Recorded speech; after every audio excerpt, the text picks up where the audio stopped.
Les opposants à la loi travail refusent de céder.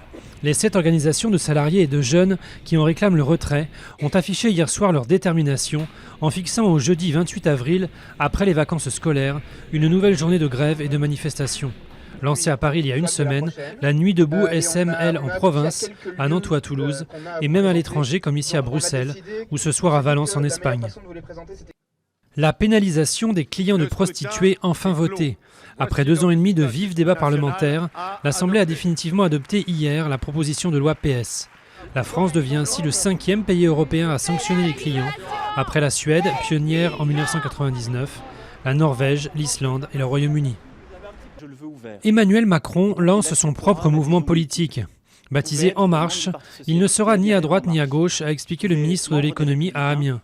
Le jeune énarque de 38 ans a précisé qu'une candidature à la présidentielle n'était pas sa priorité aujourd'hui. Nouveau désaveu de l'Europe dans un référendum aux Pays-Bas. 61% des électeurs ont rejeté l'accord d'association entre l'UE et l'Ukraine qui prévoit une zone de libre-échange. Comme la participation a dépassé le seuil de 30%, l'accord ne peut plus être ratifié tel quel, ce qui met l'AE en position délicate pour trouver une solution. Le PSG en ballottage défavorable en Ligue des Champions. Contraint par Manchester City à un match nul 2-2 hier soir au Parc des Princes, le club de la capitale devra l'emporter mardi prochain en Angleterre s'il veut enfin accéder aux demi-finales de la compétition.